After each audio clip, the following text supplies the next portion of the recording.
नमस्कार मित्रों, आज की इस वीडियो में एक बार फिर से आप सभी का बहुत बहुत हार्दिक स्वागत है। आज हम हिंदी साहित्य इतिहास के अंतर्गत आधुनिक काल में द्विवेदी युग के प्रमुख कवि एवं उनके काव्य संग्रह को अब तक के सबसे आसान ट्रिक की सहायता से याद करने का प्रयास करेंगे। तो जैसा कि स्क्रीन पर आप देख पा रहे हैं, अयोध्या सिंह उपाध्याय हरिऔध।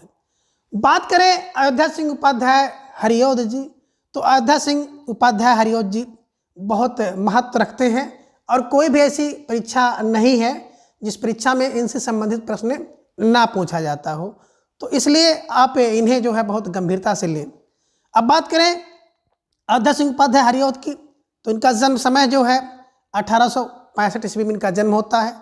1927 ईस्वी में इनका देहांत होता है और डॉक्टर गणपत चंद्र गुप्त जी ने इन्हें आधुनिक युग का सूरदास कहा है।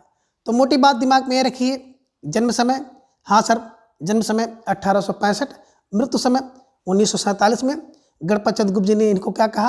आधुनिक युग का सूरदास कहा है। तो दिमाग में रखिएगा, कभी कभी प्रश्न बन जाता है कि आधुनिक युग का सूर्य किसे कहा जाता है, या आधुनिक युग का सूर्य जो है अयोध्या सिंह हरिऔध को किसने कहा है? तो गणपत चंद्र गुप्त जी ने कहा है। ये भी बातें दिमाग में रखें। अब देखिए 1865 और 1947 को कैसे दिमाग में रखा जाए। तो जन्म की बात आती है तो रखिएगा, कौन? बोले हरिऔध। कितना? बोले 65 वर्ष में, 65 वर्ष की उम्र में कितनी बार? बोले 47 बार अयोध्या गए हैं। कौन? बोले कि हरिऔध कितनी? बोले सर 65 वर्ष की अवस्था में 47 बार अयोध्या गए हैं। तो 65 का मतलब हो गया 1865 में जन्म होता है, 47 बार अयोध्या गए हैं, यानी कि 1927 ईस्वी में इनका देहांत हुआ है। ठीक है ना। और अयोध्या की बात आप जान ही रहे हैं कि अयोध्या सिंह उपाध्याय हरिऔध, ठीक है ना। तो कौन? बोले हरिऔध। कितनी? बोले 65 वर्ष की उम्र में 47 बार अयोध्या गए हैं। ठीक है, चलिए अब आगे। हरिऔध जी ने 3 प्रबंध काव्य लिखे हैं जो निम्न हैं। तो यहाँ पर आप देख पा रहे हैं प्रबंध काव्य, और उसके बाद ईस्वी सन और सर्ग, फिर विषय वस्तु। बात करें, पहला जो इनका प्रबंध काव्य है वो है प्रिय प्रवास। प्रिय प्रवास का जो प्रकाशन वर्ष है 1914 ईस्वी में। 17 सर्ग हैं। कृष्ण के बचपन से लेकर मथुरा प्रस्थान तक का वर्णन इसमें किया गया है, तो इसे दिमाग में रखें। पारिजात की बात करें तो पारिजात 1937 में 15 सर्ग है। आध्यात्मिक एवं धार्मिक विषयों का वर्णन इसमें देखने को मिलता है। वैदेही वनवास 1941 में 18 सर्ग में रचित है, और इसमें राम जी द्वारा सीता के जो निर्वासन की कथा वर्णित है। ठीक है ना। अब इन सबको कैसे दिमाग में रखें? तो सबसे पहली बात तो यही है कि चूंकि ये तीनों प्रबंध काव्य हैं, तो इसे दिमाग में हमेशा के लिए बैठा लीजिएगा कि प्रबंध काव्य कौन? बोले प्रिय जात वनवास। प्रिय फार प्रिय प्रवास, जात फार परिजात, वनवास फार वैदेही वनवास। तो प्रिय कहाँ? जात वनवास, प्रिय जात वनवास। अब कौन प्रिय? तो दिमाग में रख लीजिएगा कि अयोध्या का प्रिय, है ना। अयोध्या का प्रिय, यानी कि अयोध्या के प्रिय थे राम ना, तो दिमाग में बैठा लीजिएगा कि अयोध्या का प्रिय कहाँ? जात वनवास, वनवास जा रहे हैं। तो क्या करो? तो भैया कुछ प्रबंध करो, है ना। जब जा रहे हैं तो कुछ प्रबंध आपको करना पड़ेगा, गाड़ी वगैरह का, साधन वगैरह का। और नहीं तो अगर प्रिय जब चला जाएगा तो अयोध्या के लिए आप लोग प्रबंध कर लीजिए। तो प्रबंध फार प्रबंध काव्य हैं। कौन? बताए सर कि अयोध्या का जो प्रिय है वो जात वनवास, अयोध्या का प्रिय वनवास जा रहा है, तो क्या करो? तो प्रबंध कर लीजिए। ठीक है ना। प्रबंध माने प्रबंध काव्य हो गया। अयोध्या का मतलब अयोध्या सिंह उपाध्याय हरिऔध जी की ये तीनों प्रबंध काव्य हैं। हमेशा के लिए दिमाग में आप बैठ जाएगा कि अयोध्या का प्रिय कहाँ? वनवास, अयोध्या का प्रिय जात वनवास, प्रिय जात वनवास। ठीक है, चलिए। या ये भी कह सकते हो कि अयोध्या से प्रिय जात वनवास। ठीक है, जैसे भी दिमाग में बैठ जाए उसे आसानी से दिमाग में बैठाने का प्रयास करिएगा। और इन सभी ट्रिक का उद्देश्य किसी की भावना को ठेस पहुंचाने का नहीं है, ना ही किसी राजनीतिक गतिविधि से कुछ इसका लेन देन है, बस आसानी से आपके दिमाग में बैठ जाए। इसलिए थोड़ा सा हम लोग मिर्च मसाला लगाते हैं ताकि जो भी आप याद करें हमेशा के लिए आपके दिमाग में अस्थायी रूप से बनी रहे। अब देखिए, प्रिय प्रवास प्रबंध काव्य है। कब लिखा गया? 1914 में। कितने सर्ग हैं? 17 सर्ग हैं। अब दिमाग में रखिएगा। अब प्रिय का प्रवास हो रहा है, तो प्रवास कितने वर्ष के लिए? बोले 14। 14 वर्ष के लिए वनवास हुआ था, दिमाग में रखिएगा राम का। यहाँ पे विषय वस्तु हटकर है कृष्ण के बचपन के मथुरा से, ठीक है ना। तो दिमाग में रखिएगा कि प्री का प्रवास हुआ 14 वर्ष के लिए और एक साथ हुआ था, तीनों लोग एक साथ गए थे ना। तो दिमाग में रख लीजिएगा कि जहाँ पे आपकी बात आ जाए प्री प्रवास की तो 14 वर्ष के लिए, इन्हीं को 1914 में लिखा गया है। एक साथ हुआ है तो एक और साथ, यानी कि 17 उसमें सर्ग हैं। ये केवल याद करने के लिए है कि अयोध्या का प्री प्रवास 14 वर्ष के लिए एक साथ होता है, ठीक है ना। और कृष्ण के बचपन से लेकर मथुरा तक प्रस्थान का इसमें वर्णन है, ठीक है ना। चलिए आगे बात करें पारिजात की। तो पारिजात जाते हैं, है ना। कब? बोले तीनों एक साथ, तीनों साथ जाते हैं। अब 3 साथ आप जान रहे हैं, राम लक्ष्मण जानकी, है ना। तो 3 जाते हैं। जाते कैसे जाते हैं? बोले तीनों लोग एक साथ जाते हैं, ठीक है ना। और देखिए अब 15 कैसे दिमाग में बैठाएं? पा से पारिजात और पा से 15, पा फार पारिजात, पा फार 15 सर्ग इसमें है, ठीक है ना। और आध्यात्मिक एवं धार्मिक विषयों का इसमें वर्णन किया गया है, इसे ध्यान में रखिएगा। और वैदेही वनवास की बात करें तो 1941 में लिखा गया है, 18 सर्ग है, इसको भी आप जानते हैं। तो अब वैदेही का वनवास कब होगा, ठीक है ना। यानी कि जब प्री का प्रवास हुआ उसके बाद वैदेही का वनवास हुआ 41 वर्ष में, ठीक है ना। 41 वर्ष का मतलब 1941 में जब वैदेही मिथिला आती है। एक किलो बनाइएगा मोटा मोटा कि मिथिला आती है तो उनकी उम्र उसमें कितनी हो जाती है? 41 ईयर की हो जाती है, 41 वर्ष की हो जाती है। तो वैदेही का वनवास कब होता है? 41 वर्ष में होता है। यानी कि प्री प्रवास का उल्टा कर दीजिएगा, प्री प्रवास का उल्टा क्या हो जाता है? 41 हो जाता है। और क्या होता है? एक ठी 18, एक 18, ठीक है ना। 18 सर्ग इसमें है। वर्णन किसका है? कि राम जी द्वारा सीता जी का जो निर्वासन किया जाता है उसकी पूरी कथा इसमें वर्णित है। तो इसे दिमाग में रख लीजिएगा कि आपने देखा कि प्री का प्रवास 14 वर्ष के लिए एक साथ होता है। परिजात जाते तीनों कैसे हैं? तीनों साथ जाते हैं। और पाफार परिजात, पाफार 15 सर्ग है। वैदेही का वनवास 41 वर्ष की उम्र में होता है, 1941 में क्या होता है? एक ठे 18 सर्ग है, ठीक है ना। 17, 18, 15 दिमाग में रखिएगा, 17, 18, 15 ये आप कर लीजिएगा कि 17, 15, 18, ठीक है। दिमाग में बैठाइएगा, 17 में कोई दिक्कतें नहीं, एक साथ जाते हैं, ठीक है ना। पाफार परिजात, पाफार 15 कर लीजिएगा। और वैदेही वनवास 1941 वर्ष में 18, ठीक है ना, 18 सर्ग उसमें है, ठीक है। चलिए अब आगे बात करते हैं हम लोग प्री प्रवास के बारे में। थोड़ी सी बातें हैं कि प्री प्रवास को खड़ी बोली हिंदी का प्रथम महाकाव्य माना जाता है, इसको प्री प्रवास को।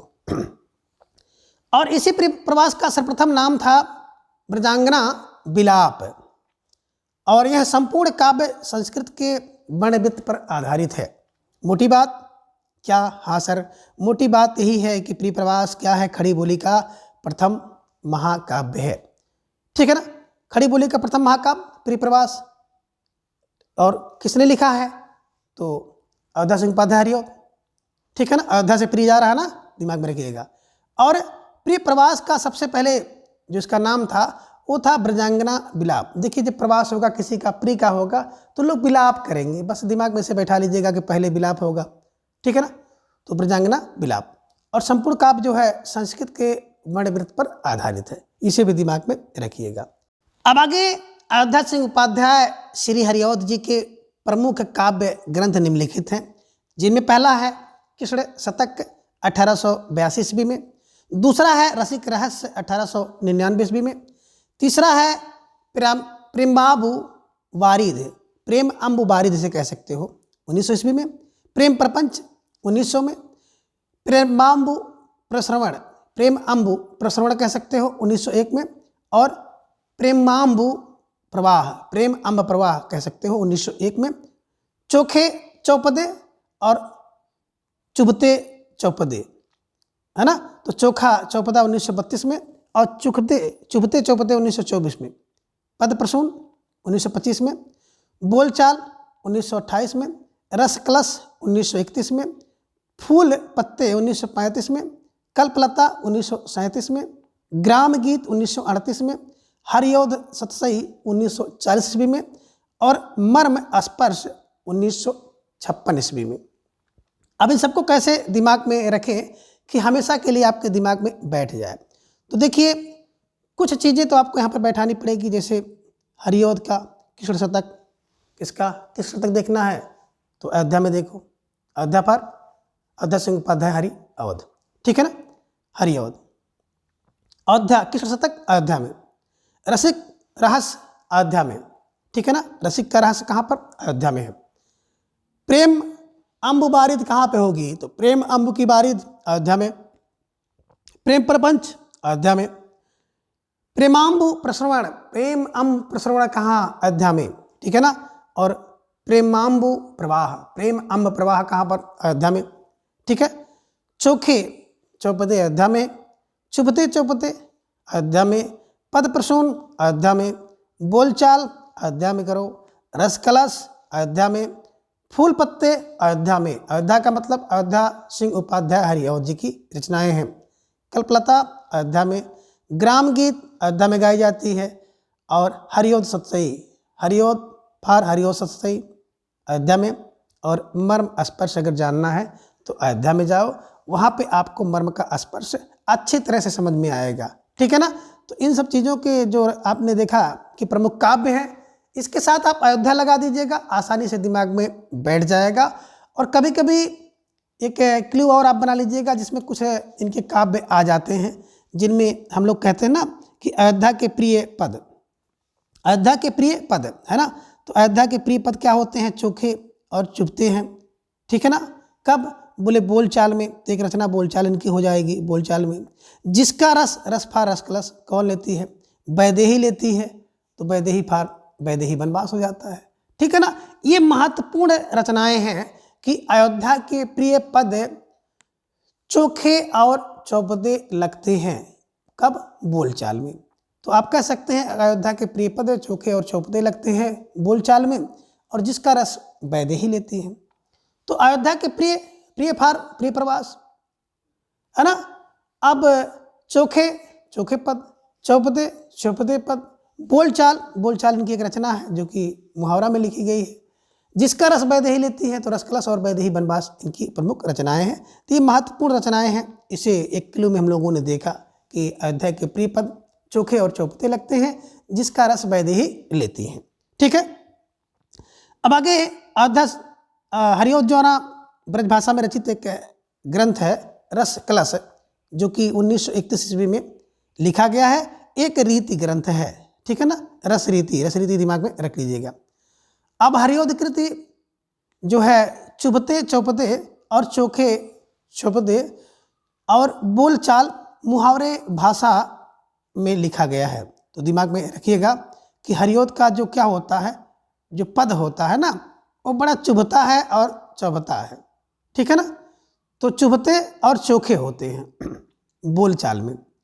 बस मोटी बात ले लीजिएगा कि जो हरिओद के पद बोलचाल में है ना, तो वैसे भी देखे होंगे कि मुहावरा जो होता है, अगर कोई व्यक्ति क्या करे, बोलचाल में मुहावरा का प्रयोग कर दे, तो मुहावरा कैसा होता है, एक तो चोखा होता, बड़ा चुभता है।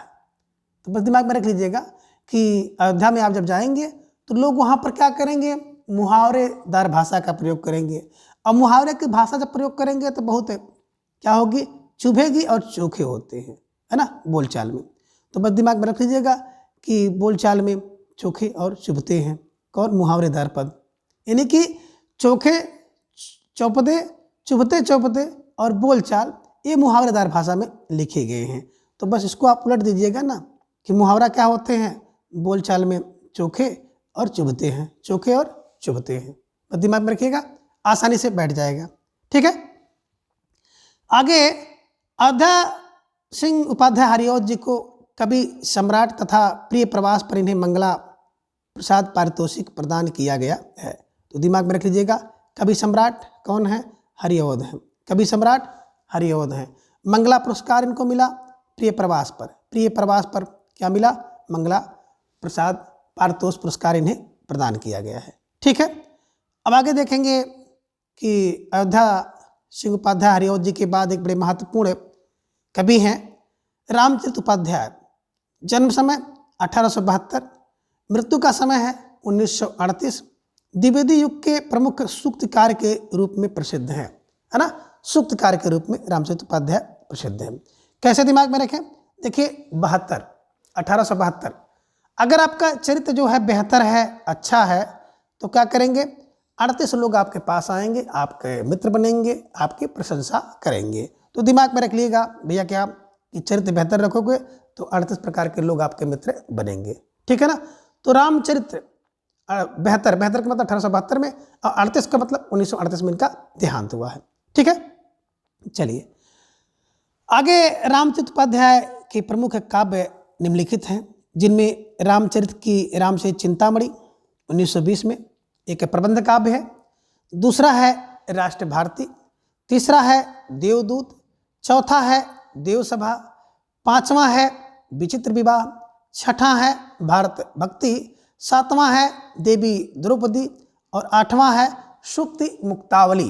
कैसे चिंतामणि में रखें, तो देखिए अभी आपने देखा कि रामचरित की बात करेंगे तो रामचरित से रामचरित चिंतामणि, रामचरित फार रामचरित चिंतामणि, एक तो आपको ऐसे दिमाग में बैठ गया। दूसरा, रामचरित को आपने जाना है कि रामचरित क्या है, एक है ना, देखे होंगे प्रबंध काव्य है। तो रामचरित क्या है कि राष्ट्र भारती, रामचरित राष्ट्र भारती है। देवदूत और देवसभा, जिसे देवदूत और देवसभा में गाया जा सकता है, किसको, रामचरित मानस को, क्यों, क्योंकि राष्ट्र भारती है, ठीक है ना। विचित्र विवाह में, विचित्र विवाह की बात आ जाती है तो देखेंगे लोग अखंड रामायण का पाठ करते हैं तो विचित्र विवाह में भी गाया सकता है। भारत में भक्ति वाले व्यक्ति भी इसको गा सकते हैं, ठीक है ना। देवियां भी इसको गा सकती हैं, किसको, राम के चरित्र को। और राम का चरित्र क्या है, इसकी एक एक सुक्ति जो है, सुक्ति मुक्तावली है, मुक्तावली मतलब मोदी की माला की जैसी है, ठीक है। तो आप यहाँ पे दिमाग में रखिएगा, रामचरित को हम लोग रामचरितमानस से जोड़ देंगे। किससे जोड़ा है, कनेक्ट किया, रामचरितमानस से। तो रामचरितमानस बराबर रामचरितमानस की चिंतामणि, रामचरित फार रामचरित चिंतामणि। अब रामचरित है तो राष्ट्र का, बिल्कुल राष्ट्र भारती है, राष्ट्र का भारती है कौन, रामचरितमानस, जिसको देवदूत और देवसभा में भी गाया जा सकता है कि देवदूत के समक्ष आप गा सकते हैं रामचरितमानस, देव की सभा में गा सकते हैं रामचरितमानस। विचित्र विवाह, किसी भी प्रकार का विचित्र विवाह हो, ऐसे शुभ अवसर प्रसंग पर भी रामचरितमानस गाया जाता है, मतलब इसका पाठ होता है। भारत में भक्त तो रामचरितमानस के एक एक श्लोक को, एक एक दोहे को, एक एक छंद को गाते हैं, तो इसे दिमाग में रखिएगा। और देवियाँ भी रामचरितमानस को गाती हैं। और रामचरितमानस की एक एक सुक्ति मुक्तावली है, मुक्ति माने मुक्त की, अवली माने माला के जैसी है। तो ये क्लू दिमाग में रख लीजिएगा कि राम का चरित्र जो है एक चिंतामणि है, चिंता वाले व्यक्ति के लिए मणि के समान है, राष्ट्र का भारती है, देवदूत के सामने गाया जा सकता है, देव की सभा में गाया जा सकता है, विचित्र विवाह के अवसर पर गाया जाता है, भारत में भक्ति के समय भक्त गाता है, देवियाँ इसको गाती हैं और इसकी एक एक सुक्ति जो है बिल्कुल मुक्तावली की तरह है, ठीक है। चलिए आगे, एक बड़े प्रसिद्ध द्विवेदी युग के कवि हैं मैथिली शरण गुप्त। बात करें मैथिली शरण गुप्त जी की तो कोई भी ऐसी परीक्षा नहीं है जिसमें मैथिली शरण गुप्त जी से प्रश्न ना पूछा जाए, इसलिए इन्हें भी आप लोग बिल्कुल गंभीरता से देखें और इन पर जितने भी आधारित प्रश्न बन रहे हैं उसे ट्रिक की सहायता से याद करने का प्रयास करें।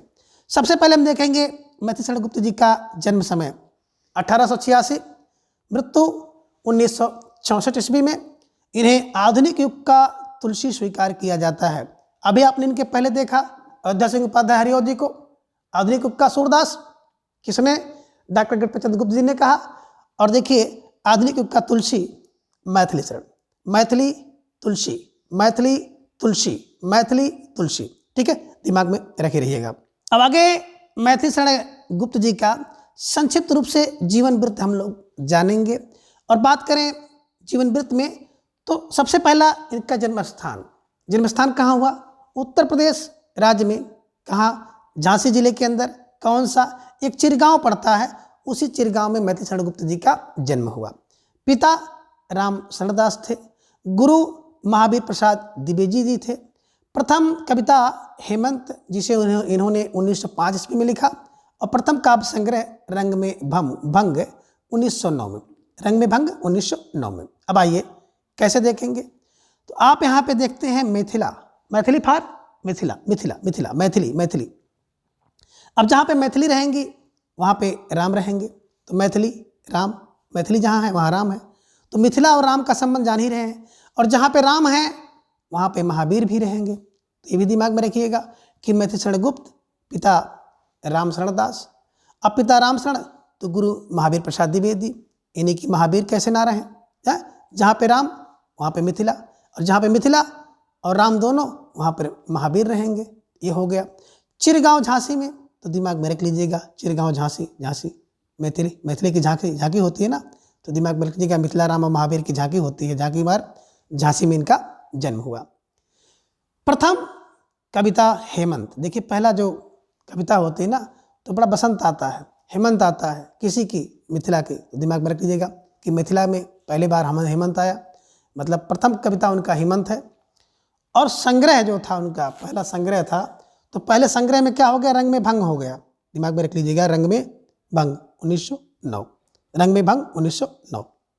ठीक है, चलिए अब आगे मैथिली शरण गुप्त द्वारा रचित प्रमुख काव्य ग्रंथ जो कि निम्नांकित हैं, जिनमें बात करें, पहला ग्रंथ आप देख पा रहे हैं रंग में भंग 1909 में, दूसरा है जयद्रथ वध 1910 में, तीसरा है किसान 1917 में, चौथा है विकट भट्ट 1929 में, पांचवा है गुरुकुल 1929 ईस्वी में, और बात करें छठा साकेत 1931 में, सातवां है भारत भारती 1912 में, झंकार 1929 ईस्वी में, यशोधरा 1932 में, द्वापर 1936 में, जय भारत 1952 में, विष्णु प्रिया 1957 में, सिद्धराज 1936 ईस्वी में, और हिंदू 1927 ईस्वी में, बैतालिक का समय नहीं पता है, और बात करें पंचवटी 1925 में। अब इन सभी जो काव्य संग्रह को कैसे दिमाग में रखें, तो एक मोटा सा क्लू आपको बनाना पड़ेगा, और उस क्लू की सहायता से अगर आप याद करेंगे तो निश्चित रूप से आपको आसानी से याद हो जाएगा। देखिए सबसे पहले बात आती है रंग में भंग। कैसे भैया, देखिए कहीं अगर आप रंग कर रहे हो, रंग में भंग नो नो नो करो, कहा भैया रंग में भंग ना डालो, कोई काम आप कर रहे हैं, आप मनोरंजन कर रहे हैं, तो आप कहेंगे रंग में भंग ना करो, ना करो, ना फर 1909, नो, रंग में भंग नो नो नो माने 1909 में। जयद्रथ बद बद बद बद 10 10, जा से जय, जयद्रथ बद 10 10 10, दिमाग में रख लीजिएगा, ठीक है ना, दो आपका बन गया। अब जैसे क्या हुआ, रंग में भंग हो गया, क्यों हो गया, क्योंकि जयद्रथ का वध हो गया। अब जब जयद्रथ का वध हो गया, रंग में भंग हो गया, तब क्या, तब भैया एक समय आपको आएगा कि भारत भारती दोबारा, देखिए कौन, भारत भारती, भारत भारती दोबारा माने 12, 10 के बाद 12 आता है ना, 11 तो है ना इसमें, तो भारत भारती दोबारा 12 12, भारत भारत 2 बार आया, 2 बार 12, ठीक है ना, भारत भारती 12 दोबारा हो गया। अब जब दोबारा आ गया तो कहा कि भैया देखिए रंग में भंग हो गया, क्यों, क्योंकि जयद्रथ का वध हो गया, तो भारत भारती दोबारा, भारत भारत में दोबारा ऐसा हो गया। अब दोबारा हो गया तो क्या कह रहे हैं, कह रहे हैं कि भाई साहब किसान दो साथ, किसान किसान किसान एक साथ आ जाओ, आ जाओ, जितने किसान हैं एक साथ आ जाएं, एक साथ माने 1917 में, ठीक है ना। अब एक साथ आ जाएंगे, कहाँ पर आएंगे, बताए भैया तुम लोग कहाँ पहुँचो, बोले पंचवटी में पहुँचो, पंचवटी में पहुँचो, पंचवटी, पंच पंच पंच पार पंचवटी, पंचवटी पार 25, ठीक है ना। अब पंचवटी में पहुँचिए। अब जब पंचवटी में पहुँचेंगे तो हिंदू दो साथ, आगे कह रहे हैं कि हिंदू साथ दे दीजिए, हिंदू दो साथ माने 1927 में। तो आपने क्या देखा कि रंग में भंग हो गया, क्यों, क्योंकि जयद्रथ का वध हो गया 10 में, तो क्या हो गया, तो 12 में दोबारा भारत में भारत भारती हुआ, भारत भारती दोबारा हुआ। अब भारत भारती हुआ तो किसान एक साथ आओ, किसान एक साथ आ गए, 17 में हो गया। अब किसान साथ आए तो कहाँ आए, बोले पंचवटी में पहुँचो, पंचवटी में पहुँचो, पंचवटी पंच पार 25, और हिंदू दो साथ, हिंदू दो साथ माने दो साथ 27 में, ठीक है ना। अब ये विकट भट्ट से विकट गिर गया, कौन, बोले दोनों। गुरुकुल में कौन रहते हैं, बोले दोनों रहते हैं, कौन, गुरु और शिष्य, गुरु और छात्र दोनों रहते हैं। आगे बात करेंगे झंकार की, झंकार दोनों होता है, दोनों से होगा, ठीक है ना, एक से नहीं हो रहा है। तो दिमाग में रखिएगा विकट भट्ट से गिर गया दोनों, गुरुकुल में दोनों मिलेंगे, गुरु और शिष्य मिलेंगे, झंकार क्या होगा, दोनों से होगा, पैर से दोनों पैर से बजाएंगे गुरु तब होगा। आगे कह रहे हैं साकेत, साकेत क्या हो गया, 3 शब्दों से मिला करके एक बन गया 31, साकेत, 3 अक्षर आपने देखा, 3 वर्ण देखा, और तीनों वर्णों को मिला करके एक शब्द बना 31, 3 का 1 31 साकेत, ठीक है ना। अब साकेत जब होगा तो साकेत के बाद यश मिलेगा, यशोधरा, यशफार यशोधरा 32, 32 वर्ष में यश मिलेगा, ठीक है ना। तो 32 फार एस फार यशोधरा, ठीक है ना, 32 में हो गया। अब द्वापर, द्वापर द्वापर देखिए 36, 36 द्वापर, द्वार पर जाओ 36 पर, सिद्धि करो 36 सिद्धि करो, सिद्धि सिद्धराज 36 द्वार 36 सिद्धि, ठीक है ना। आप कह सकते हो कि द्वार के लिए 36 राज हैं, तो द्वार द्वापर सिद्धराज सिद्धराज 36, ठीक है ना। और क्या है कि कह रहे हैं जय भारत, जय भारत शब्द का कितनी बार बोले, 52 बार, ठीक है ना। जय भारत 52 बार उसका शब्द उच्चारण किया गया। और फिर क्या हो गया, विष्णुप्रिया, विष्णुप्रिया 57, 57 विष्णुप्रिया 57, 57 दिमाग में रख लीजिएगा। और अंत में 42, ठीक है। ऐसे दिमाग में बैठाने का प्रयास करिएगा, तो उम्मीद करते हैं कि आसानी से याद हो जाएगा। क्या रंग में भंग ना करो, 9 में रंग भंग 9, 9 क्यों कहीं रंग में भंग हो गया, क्यों, क्योंकि 10 में 10 किसका, जयद्रथ का वध हो गया। अब जब जयद्रथ का वध हो गया तो भारत भारती दोबारा भारत भारत में हो गया, यानी कि 12 में। अब 12 में हो गया तो उन्होंने कहा किसान एक साथ आ जाओ, एक साथ किसान आ गए। अब किसान एक साथ कहाँ पहुँचे, बोले पंचवटी में पहुँचो, पंचवटी में, पंचवार पंचवटी, पंचवटी फार 25 में पहुँचो। और हिंदू 2 साथ 2 साथ 27 में। अब हिंदू साथ देंगे, क्यों, क्योंकि भट्ट से 2 विकेट गिर गए, गुरुकुल में दोनों होते हैं, झंकार दोनों पैरों से होती है, दोनों पैरों के घुंघरुओं से होती है, झंकार दोनों दोनों दोनों। अब दोनों झंकार हुआ तो साकेत हुआ, क्या 3 वर्ण का 3 अक्षर से क्या बन गया, एक शब्द बन गया, 3 1, ठीक है ना। तो यश मिल जाएगा 32 में, 32 में यश मिल जाएगा। सिद्ध होगा, सिद्ध होगा द्वार पर, सिद्ध सिद्ध द्वापर, सिद्ध द्वापर 36, 36 सिद्धि, सिद्धि सिद्धि 36 सिद्धि पर, ठीक है ना। और इसके बाद क्या हो जाएगा, जय भारत का उच्चारण होगा 52 बार। क्या होगा, 57 मिनट में आप कहाँ पहुँचेंगे, विष्णु प्रिया जी के पास पहुँचेंगे। और फिर क्या हो जाएगा, 42 आएगा। तो इस प्रकार से इन सब रचना को आप इस क्लू की सहायता से दिमाग में रख सकते हैं कि रंग में भंग ना करो, जयद्रथ हो गया, रंग में भंग हो गया, जयद्रथ हो गया। फिर क्या हुआ, फिर भारत भारती हुआ तो किसान एक साथ आए, किसान एक साथ आए तो पंचवटी में पहुँचे। अब पंचवटी में पहुँचे तो देखे कि दोनों विकेट गिर गया, गुरुकुल में दोनों हैं, ठीक है ना। और झंकार जो हो रही दोनों पैरों से हो रही है। फिर साकेत की बात करें तो 3 वर्ण से 3 अक्षर से एक शब्द बना। फिर यश मिला 32 में। अब 32 में यश मिल गया तो सिद्ध होना चाहिए द्वार पर सिद्धि 36 सिद्धि। इसके बाद जय भारत 52 बार, विष्णुप्रिया 57 और 42, ठीक है। ऐसा देख लीजिएगा। अब आगे बात करते हैं कि हिंदी साहित्य में रामचरितमानस के बाद दूसरा राम काव्य यानी कि दूसरा स्तंभ कौन है, मैथिली कृत जो है साकेत। यही साकेत जो 31 3 वर्ण का एक शब्द बना है, ठीक है ना, 1931 में। चलिए दिमाग में रखिएगा, रामचरितमानस के बाद दूसरा राम काव्य कौन है, वो है साकेत। आगे मैथिली गुप्त को साकेत रचना की जो मूल प्रेरणा मिली है 1908 में सरस्वती पत्रिका में महावीर प्रसाद द्विवेदी का एक लेख था, कवियों की उर्मिला विषयक उदासीनता, इससे प्रेरणा मिली है। तो दिमाग में रख लीजिएगा, प्रेरणा मिली है महावीर से, और महावीर के गुरु हैं। कौन सा लेख था, लेख यही था, कवियों की उर्मिला विषयक उदासीनता से, ठीक है ना।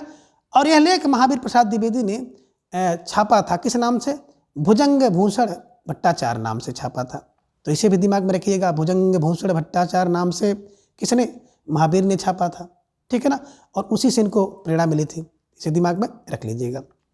साकेत शब्द मूलतः है पाली भाषा का शब्द है, इसका अर्थ होता है अयोध्या।